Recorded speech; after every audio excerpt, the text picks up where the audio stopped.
लद्दाख में एलएसी के पास एक बड़ा हादसा हो गया। टैंक अभ्यास के दौरान अचानक से नदी का जलस्तर बढ़ गया, जिससे 5 जवान शहीद हो गए हैं।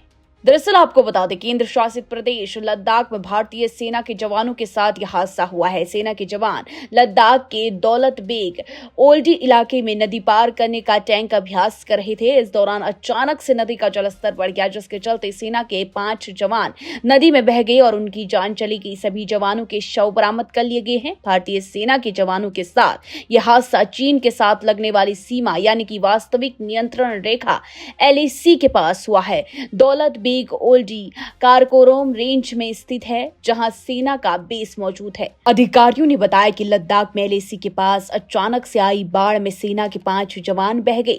सेना का टैंक नदी के एक गहरे हिस्से को पार कर रहा था, तभी वहां पर फंस गया। इस दौरान अचानक बड़े जलस्तर के चलते उसमें पानी भर गया, जिसमें जवान बह गए और उनकी मौत हो गई। ये बात स्पष्ट करना जरूरी है कि घटनास्थल पर कोई झड़प नहीं हुई है। वहीं रक्षा मंत्री राजनाथ सिंह ने हादसे पर दुख व्यक्त किया है। रक्षा मंत्री राजनाथ ने कहा, लद्दाख में एक नदी के पार टैंक ले जाते समय दुर्भाग्यपूर्ण दुर्घटना में हमारे 5 बहादुर भारतीय सेना के जवानों को जान जाने का गहरा दुख हुआ। शोक संपन्न परिवारों के प्रति मेरी हार्दिक संवेदनाएं हैं।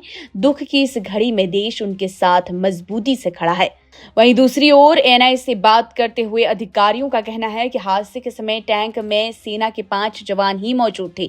इसमें एक जेसीओ और 4 जवान शामिल थे। सभी 5 जवान शहीद हो गए। सभी के शवों को खोज निकाला गया है। दौलत बेग ओल्डी में हादसे का शिकार हुई टैंक भारतीय सेना का T-72 टैंक था। भारत के पास 2400 T-72 टैंक हैं। भारतीय सेना इन टैंकों का इस्तेमाल लंबे समय से कर रही है। हादसे के समय वहां पर कई और टैंक भी मौजूद थे। लद्दाख में यह हादसा ऐसे समय पर हुआ जब पिछले महीने ही सेना ने दौलत बेग ओल्डी में टैंक रिपेयर फैसिलिटी बनाई थी। पूर्वी लद्दाख में चीन के साथ लगने वाली सीमा के करीब सैन्य तैयारियों को मजबूत करने के लिए 2 टैंक रिपेयर फैसिलिटी स्थापित की गई थी। इसमें से एक दौलत बेग ओल्डी में तो दूसरा एक न्योमा में बनाया गया। 14,500 फीट की ऊंचाई पर स्थापित ये दुनिया का सबसे ऊंचाई वाला टैंक रिपेयर फैसिलिटी है। सेना ने यहाँ पर करीब 500 टैंक तैनात किए हुए हैं। लेकिन आज लद्दाख में ये एक बड़ा हादसा हो गया।